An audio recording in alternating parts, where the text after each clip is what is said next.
നമസ്കാരം. തദ്ദേശ തെരഞ്ഞെടുപ്പിൽ ചരിത്രം കുറിക്കാൻ BJP.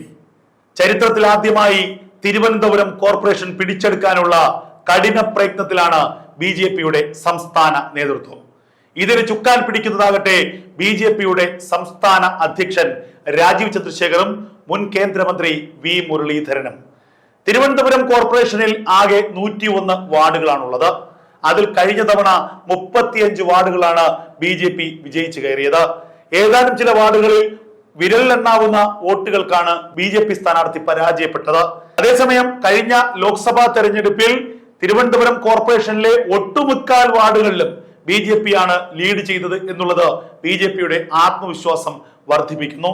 കഴിഞ്ഞ തവണ 54 സീറ്റുകൾ നേടിയാണ് CPM കോർപ്പറേഷന്റെ ഭരണം നിലനിർത്തിയത്.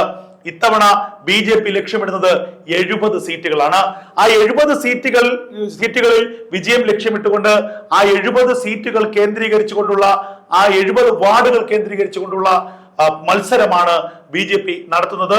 വളരെ ശക്തമായിട്ടുള്ള പ്രചരണം BJP തിരുവനന്തപുരം കോർപ്പറേഷൻ നടത്തുന്നു.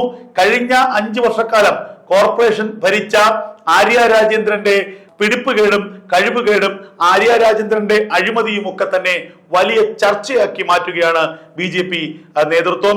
കൗൺസിലറായിരുന്ന തിരുമല അനിലിന്റെ മരണം സ്വാഭാവികമായും BJPക്ക് അത് വലിയ തിരിച്ചടിയാകുമെന്നാണ് കരുതിയിരുന്നത്. CPM അതിനെ പ്രധാനപ്പെട്ട ഒരു പ്രചരണായുധമാക്കി മാറ്റുകയും ചെയ്തു. എന്നാൽ വളരെ തന്ത്രപരമായി ആ വിഷയത്തിൽ നിന്ന് BJP ആ വിഷയത്തെ മറികടന്നു. അതൊരു വലിയ ഫാക്ടറായി ഈ തെരഞ്ഞെടുപ്പിൽ ബാധിക്കില്ല എന്ന് തന്നെയാണ് BJP നേതൃത്വം കണക്ക് കൂട്ടുന്നത്. അതുപോലെ തന്നെ വരുന്ന നിയമസഭാ തെരഞ്ഞെടുപ്പിന് മുൻപുള്ള ഒരു സെമി ഫൈനലായിട്ടാണ് BJP ഈ തദ്ദേശ തെരഞ്ഞെടുപ്പിനെ കാണുന്നത്.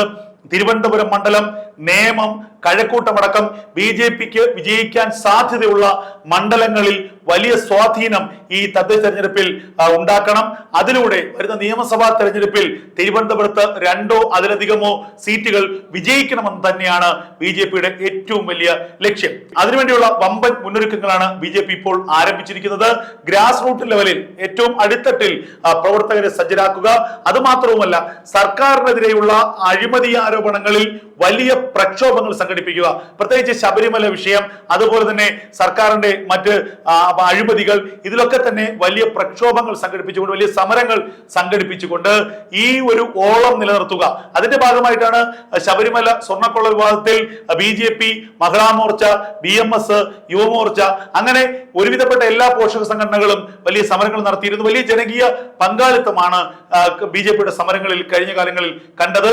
അതേസമയം ഈ വാർഡ് വിഭജനമാണ് BJPയെ കുഴയ്ക്കുന്ന പ്രധാനപ്പെട്ട ഒരു കാര്യം. BJP സ്ഥിരമായി ജയിച്ചു വരുന്ന വാർഡുകളെ CPMന്റെ നേതൃത്വത്തിലുള്ള കോർപ്പറേഷൻ വെട്ടിനിരത്തി എന്നുള്ള വലിയ ആരോപണം BJP ഉന്നയിക്കുന്നുണ്ട്. എങ്കിൽ പോലും ഇത്തവണ തിരുവനന്തപുരം കോർപ്പറേഷൻ പിടിച്ചെടുക്കാമെന്നും തിരുവനന്തപുരത്ത് ചരിത്രത്തിലാദ്യമായി BJPയുടെ ഭരണം കോർപ്പറേഷനിൽ വരുമെന്നുമാണ് BJPയുടെ നേതൃത്വം കണക്ക് കൂട്ടുന്നത്.